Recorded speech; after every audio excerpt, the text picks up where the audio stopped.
tanggal 18 Oktober, hari ke-292. Bacaan Lukas pasal 7 sampai pasal 9. Kegiatan anak manusia.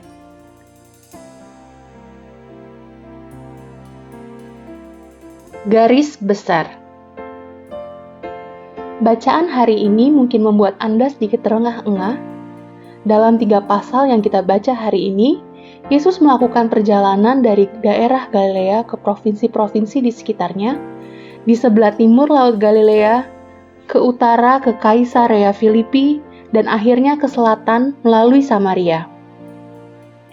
Saat dia melakukan perjalanan, orang yang datang kepadanya juga meningkat.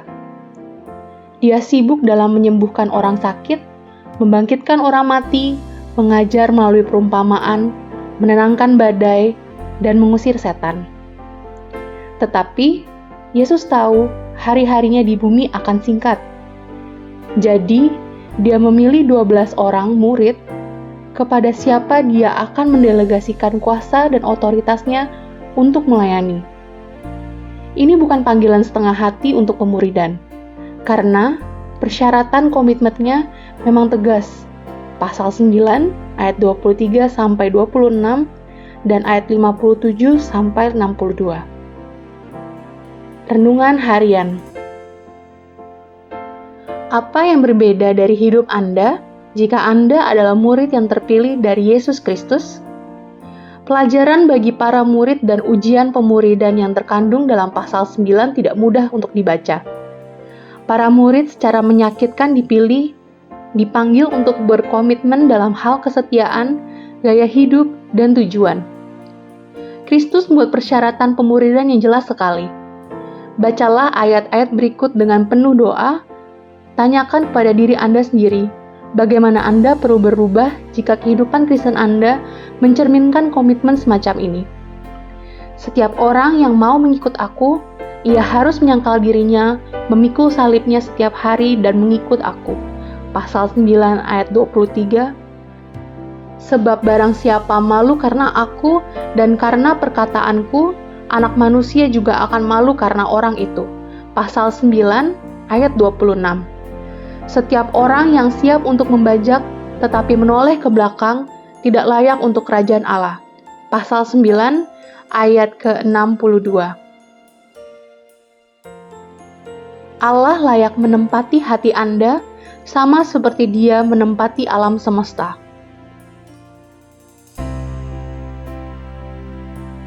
Pendalaman. Dengarkan dia, Lukas pasal 9 ayat 35. Jauh sebelum Yesus, Musa telah menubuatkan bahwa seorang nabi seperti dirinya akan datang kepada umat Allah. Anda harus mendengarkannya. Musa memberitahu orang Israel. Ulangan pasal 18 ayat 15. Suara Allah ini lebih dari sekedar nasihat sederhana Petrus, Yakobus, dan Yohanes bahwa penting untuk mendengarkan Yesus. Lukas pasal 9 ayat 35. Suara Allah ini juga menegaskan bahwa Yesus adalah nabi yang dibicarakan oleh Musa. Amin. Tuhan Yesus memberkati.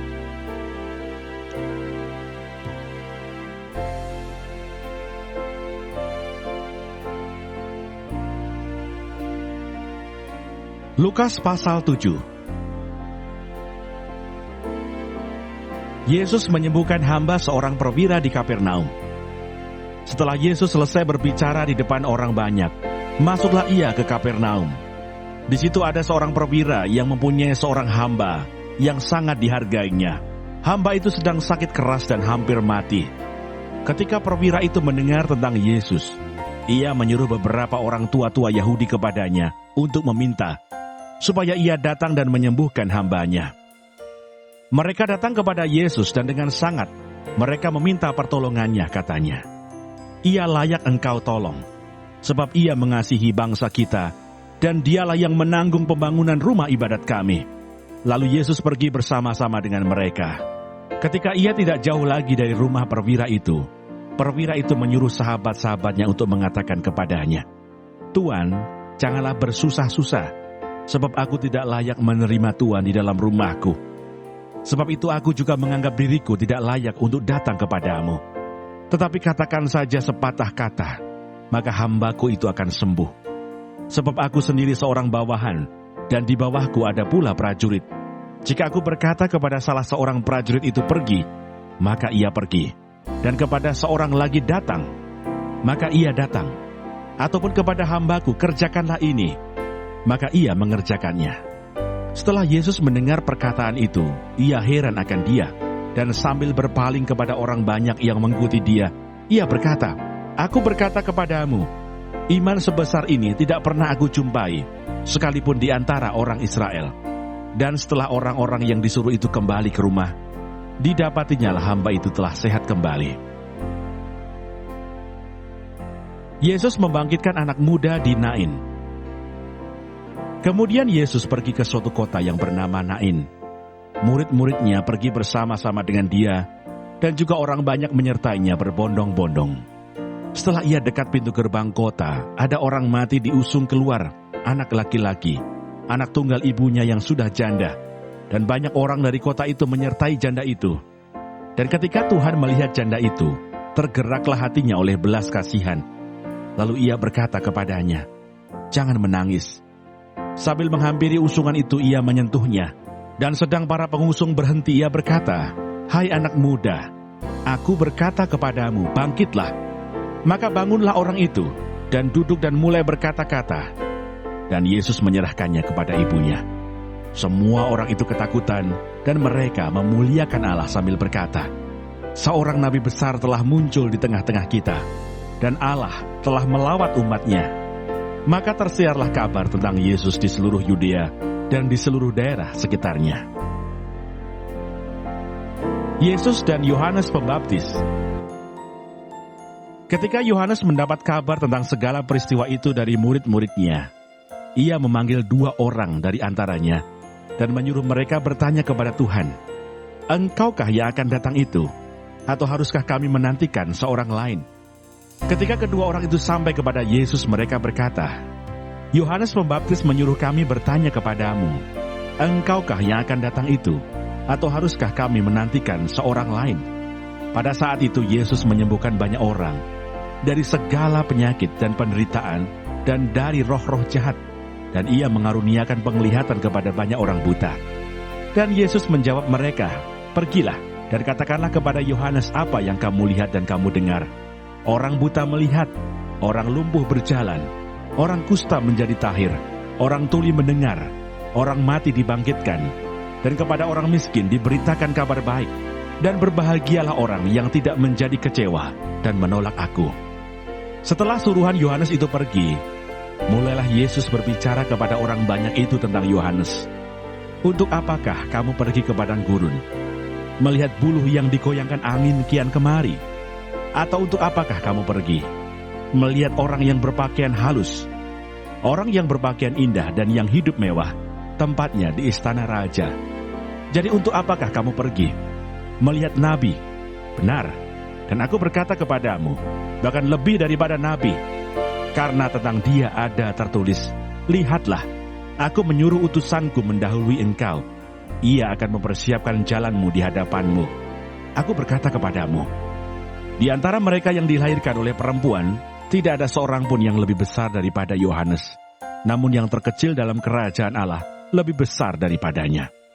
Seluruh orang banyak yang mendengar perkataannya, termasuk para pemungut cukai, mengakui kebenaran Allah, karena mereka telah memberi diri dibaptis oleh Yohanes. Tetapi orang-orang Farisi dan ahli-ahli Taurat menolak maksud Allah terhadap diri mereka, karena mereka tidak mau dibaptis oleh Yohanes.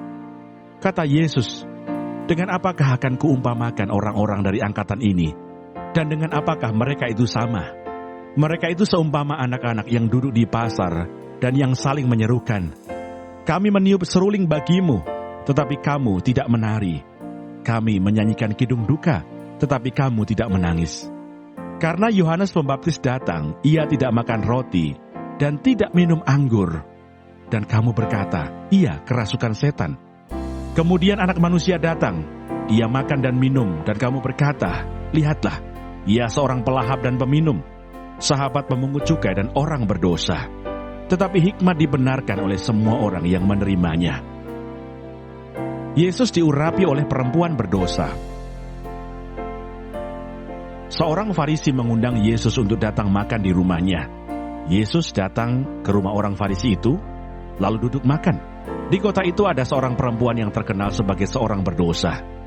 Ketika perempuan itu mendengar bahwa Yesus sedang makan di rumah orang Farisi itu, datanglah ia membawa sebuah buli-buli pualam berisi minyak wangi. Sambil menangis ia pergi berdiri di belakang Yesus dekat kakinya, lalu membasahi kakinya itu dengan air matanya dan menyekanya dengan rambutnya. Kemudian ia mencium kakinya dan meminyakinya dengan minyak wangi itu. Ketika orang Farisi yang mengundang Yesus melihat hal itu, ia berkata dalam hatinya, "Jika ia ini nabi, tentu ia tahu siapakah dan orang apakah perempuan yang menjamahnya ini. Tentu ia tahu bahwa perempuan itu adalah seorang berdosa." Lalu Yesus berkata kepadanya, "Simon, ada yang hendak kukatakan kepadamu." Sahut Simon, "Katakanlah, Guru." Ada dua orang yang berhutang kepada seorang pelepas uang. Yang seorang berhutang 500 dinar, yang lain 50. Karena mereka tidak sanggup membayar, maka ia menghapuskan hutang kedua orang itu. "Siapakah di antara mereka yang akan terlebih mengasihi dia?" Jawab Simon, "Aku kira dia yang paling banyak dihapuskan hutangnya." Kata Yesus kepadanya, "Betul pendapatmu itu." Dan sambil berpaling kepada perempuan itu, ia berkata kepada Simon, "Engkau lihat perempuan ini. Aku masuk ke rumahmu, namun engkau tidak memberikan aku air untuk membasuh kakiku. Tetapi dia membasahi kakiku dengan air mata dan menyekanya dengan rambutnya. Engkau tidak mencium aku, tetapi sejak aku masuk ia tiada henti-hentinya mencium kakiku. Engkau tidak meminyaki kepalaku dengan minyak, tetapi dia meminyaki kakiku dengan minyak wangi. Sebab itu aku berkata kepadamu, dosanya yang banyak itu telah diampuni, sebab ia telah banyak berbuat kasih. Tetapi orang yang sedikit diampuni, sedikit juga ia berbuat kasih." Lalu ia berkata kepada perempuan itu, "Dosamu telah diampuni." Dan mereka yang duduk makan bersama dia berpikir dalam hati mereka, "Siapakah ia ini, sehingga ia dapat mengampuni dosa?" Tetapi Yesus berkata kepada perempuan itu, "Imanmu telah menyelamatkan engkau. Pergilah dengan selamat." Lukas pasal 8. Perempuan-perempuan yang melayani Yesus. Tidak lama sesudah itu, Yesus berjalan berkeliling dari kota ke kota dan dari desa ke desa, memberitakan Injil Kerajaan Allah. Ke-12 muridnya bersama-sama dengan dia, dan juga beberapa orang perempuan yang telah disembuhkan dari roh-roh jahat atau berbagai penyakit, yaitu Maria yang disebut Magdalena, yang telah dibebaskan dari 7 roh jahat, Yohanes istri Kusa, bendahara Herodes, Susana, dan banyak perempuan lain. Perempuan-perempuan ini melayani rombongan itu dengan kekayaan mereka. Perumpamaan tentang seorang penabur. Ketika orang banyak berbondong-bondong datang, yaitu orang-orang yang dari kota ke kota, menggabungkan diri pada Yesus, berkatalah ia dalam suatu perumpamaan. Adalah seorang penabur keluar untuk menaburkan benihnya. Pada waktu ia menabur, sebagian benih itu jatuh di pinggir jalan, lalu diinjak orang, dan burung-burung di udara memakannya sampai habis. Sebagian jatuh di tanah yang berbatu-batu, dan setelah tumbuh ia menjadi kering karena tidak mendapat air. Sebagian lagi jatuh di tengah semak duri, dan semak itu tumbuh bersama-sama dan menghimpitnya sampai mati. Dan sebagian jatuh di tanah yang baik, dan setelah tumbuh berbuah 100 kali lipat. Setelah berkata demikian, Yesus berseru, "Siapa mempunyai telinga untuk mendengar, hendaklah ia mendengar." Murid-muridnya bertanya kepadanya, "Apa maksud perumpamaan itu?" Lalu ia menjawab, "Kepadamu diberi karunia untuk mengetahui rahasia kerajaan Allah. Tetapi kepada orang-orang lain hal itu diberitakan dalam perumpamaan, supaya sekalipun memandang, mereka tidak melihat, dan sekalipun mendengar, mereka tidak mengerti. Inilah arti perumpamaan itu. Benih itu ialah firman Allah, yang jatuh di pinggir jalan itu ialah orang yang telah mendengarnya. Kemudian datanglah iblis, lalu mengambil firman itu dari dalam hati mereka, supaya mereka jangan percaya dan diselamatkan.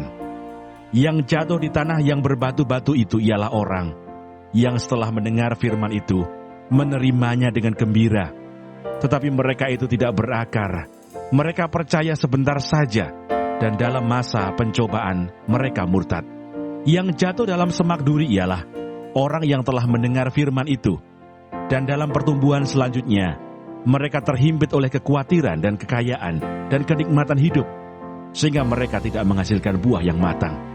Yang jatuh di tanah yang baik itu ialah orang yang setelah mendengar firman itu, menyimpannya dalam hati yang baik, dan mengeluarkan buah dalam ketekunan. Perumpamaan tentang pelita. Tidak ada orang yang menyalakan pelita lalu menutupinya dengan tempayan, atau menempatkannya di bawah tempat tidur, tetapi ia menempatkannya di atas kaki dian, supaya semua orang yang masuk ke dalam rumah dapat melihat cahayanya. Sebab tidak ada sesuatu yang tersembunyi yang tidak akan dinyatakan, dan tidak ada sesuatu yang rahasia yang tidak akan diketahui dan diumumkan. Karena itu perhatikanlah cara kamu mendengar, karena siapa yang mempunyai, kepadanya akan diberi, tetapi siapa yang tidak mempunyai, daripadanya akan diambil juga apa yang ia anggap ada padanya. Yesus dan sanak saudaranya. Ibu dan saudara-saudara Yesus datang kepadanya, tetapi mereka tidak dapat mencapai dia karena orang banyak. Orang memberitahukan kepadanya, ibumu dan saudara-saudaramu ada di luar dan ingin bertemu dengan engkau. Tetapi ia menjawab mereka, ibuku dan saudara-saudaraku ialah mereka yang mendengarkan firman Allah dan melakukannya. Angin ribut diredakan. Pada suatu hari, Yesus naik ke dalam perahu bersama-sama dengan murid-muridnya, dan ia berkata kepada mereka, marilah kita bertolak ke seberang danau. Lalu bertolaklah mereka. Dan ketika mereka sedang berlayar, Yesus tertidur.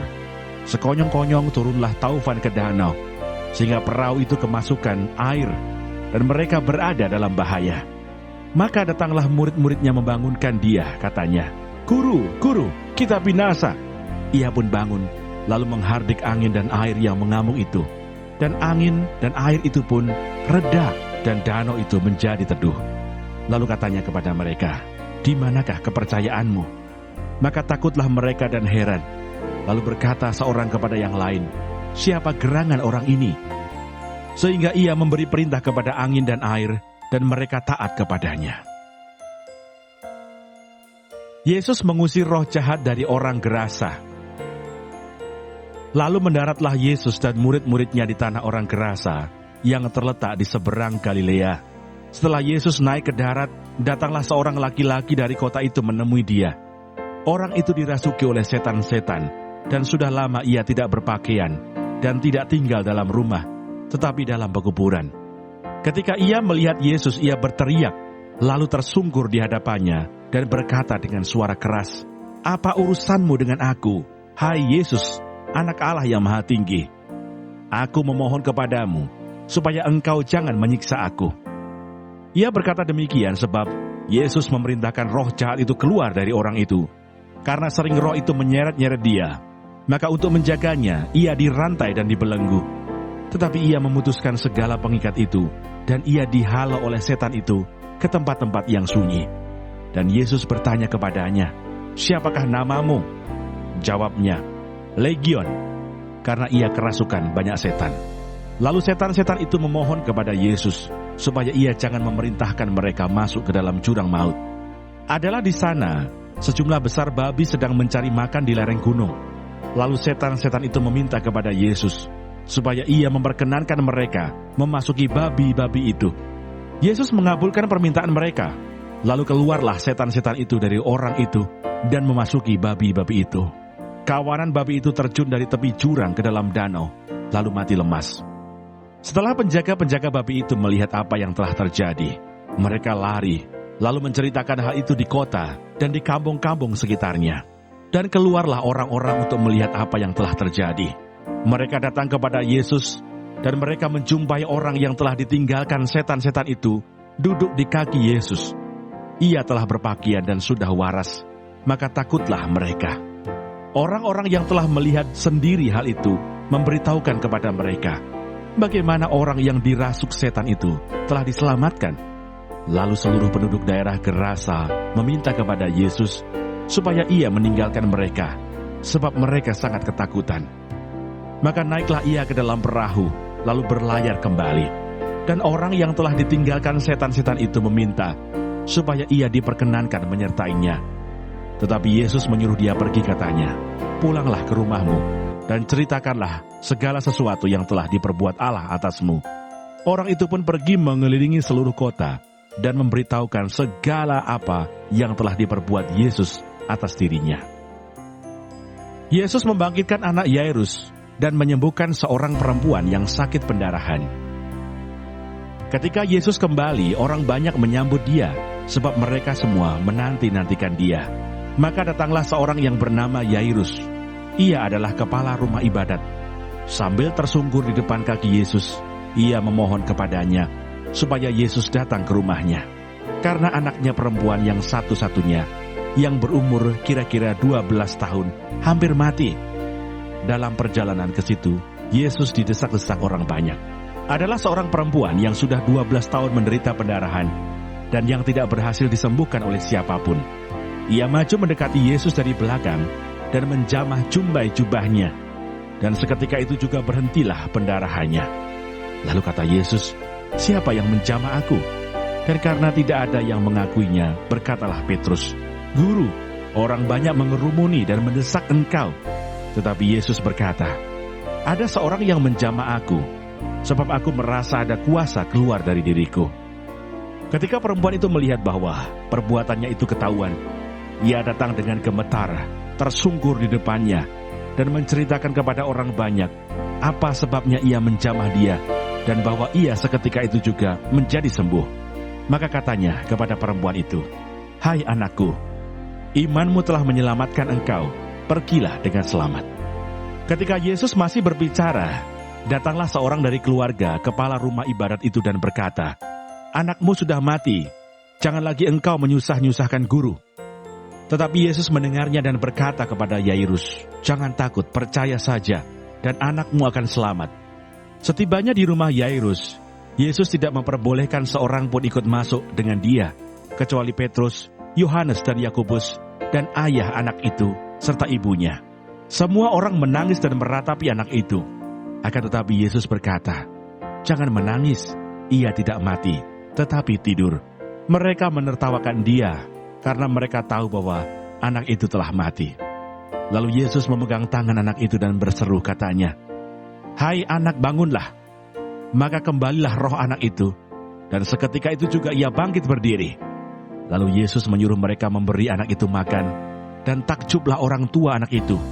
Tetapi Yesus melarang mereka memberitahukan kepada siapapun juga apa yang terjadi itu. Lukas pasal 9.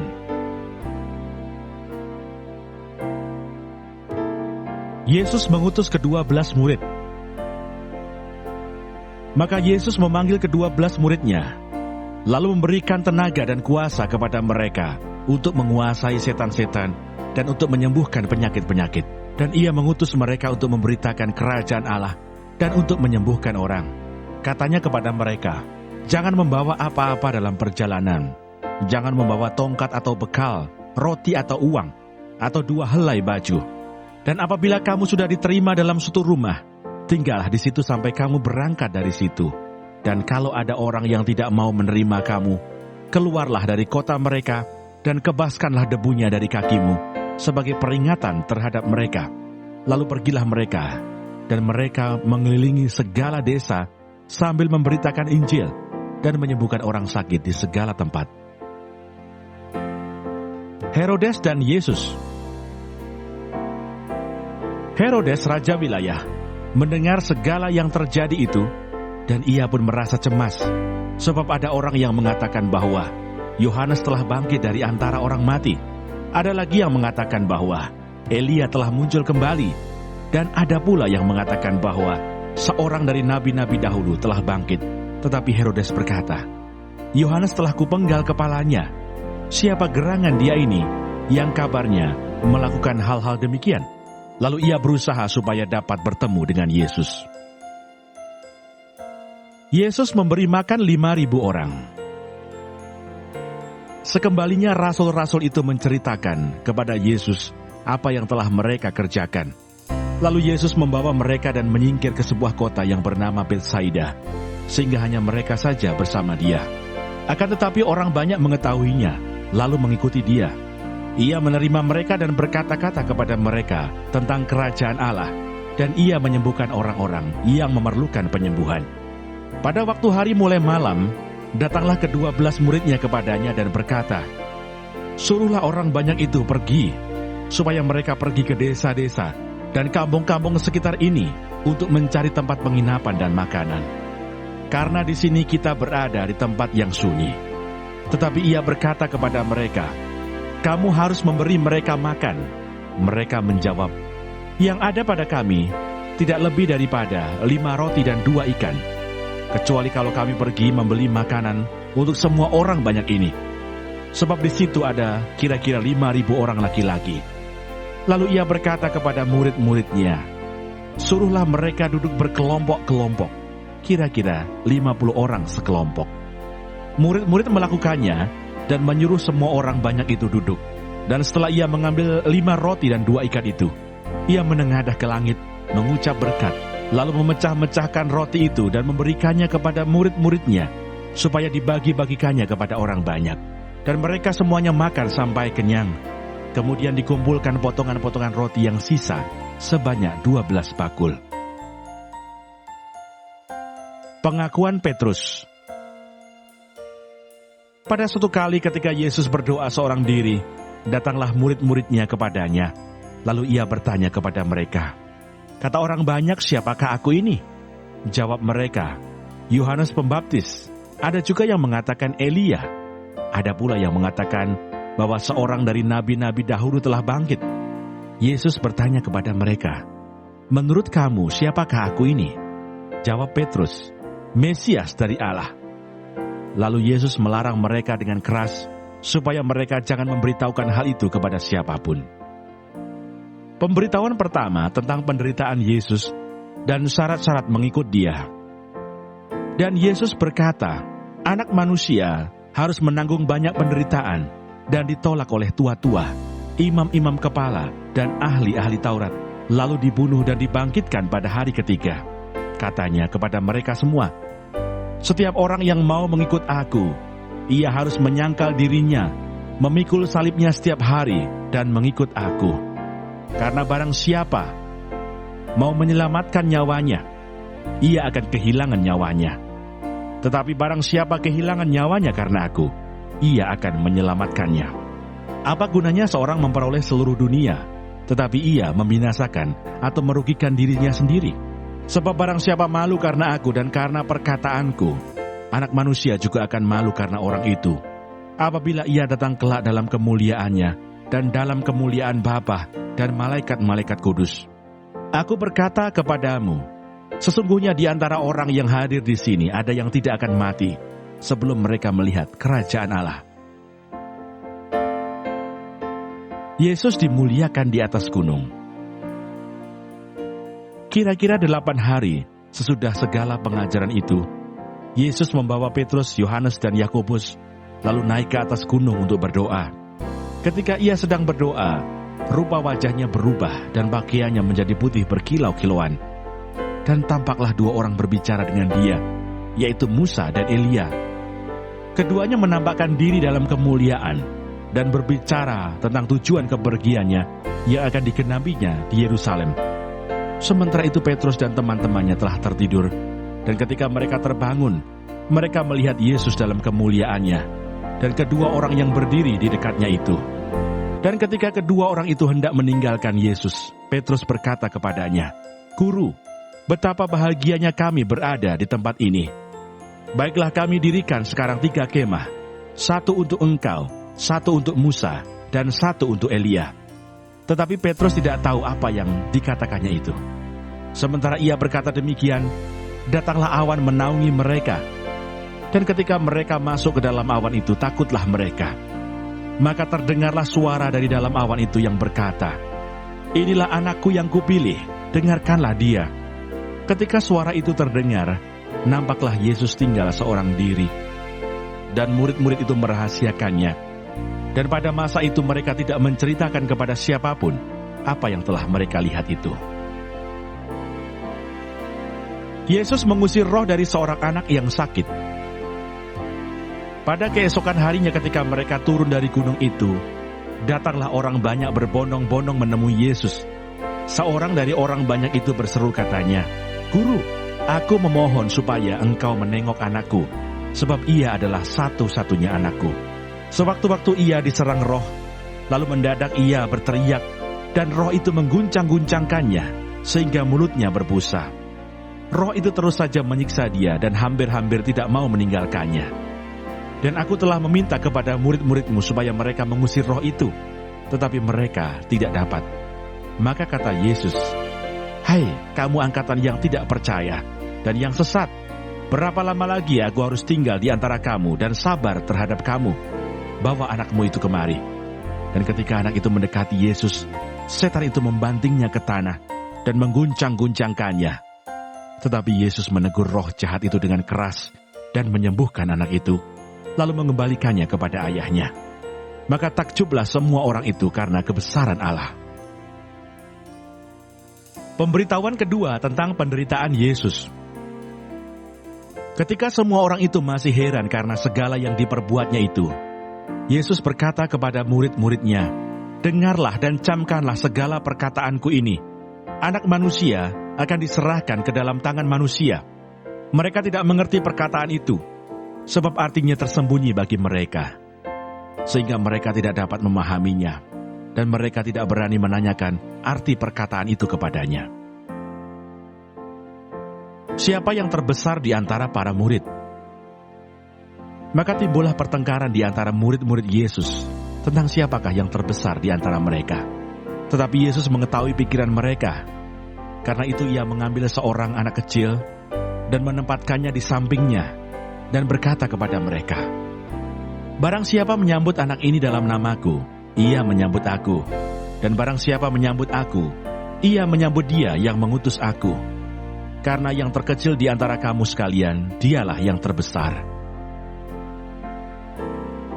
Seorang yang bukan murid Yesus mengusir setan.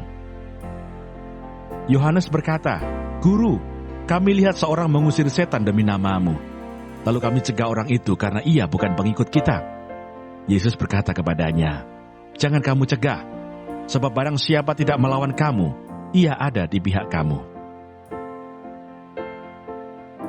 Yesus dan orang Samaria.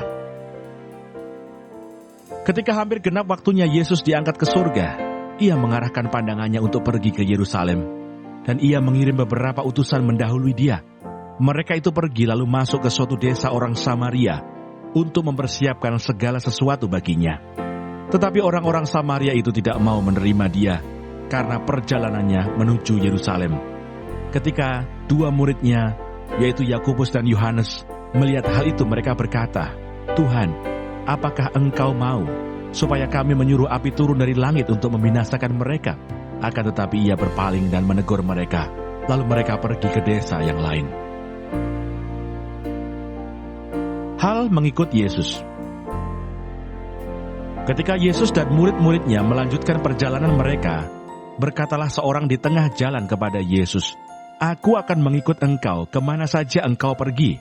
Yesus berkata kepadanya, "Serigala mempunyai liang dan burung mempunyai sarang, tetapi anak manusia tidak mempunyai tempat untuk meletakkan kepalanya." Lalu ia berkata kepada seorang lain, "Ikutlah aku." Tetapi orang itu berkata, "Izinkanlah aku pergi dahulu menguburkan bapakku." Tetapi Yesus berkata kepadanya, "Biarlah orang mati menguburkan orang mati, tetapi engkau pergilah dan beritakanlah kerajaan Allah di mana-mana." Dan seorang lain lagi berkata, "Aku akan mengikut engkau Tuhan, tetapi izinkanlah aku pamitan dahulu dengan keluargaku." Tetapi Yesus berkata, "Setiap orang yang siap untuk membajak tetapi menoleh ke belakang, tidak layak untuk kerajaan Allah."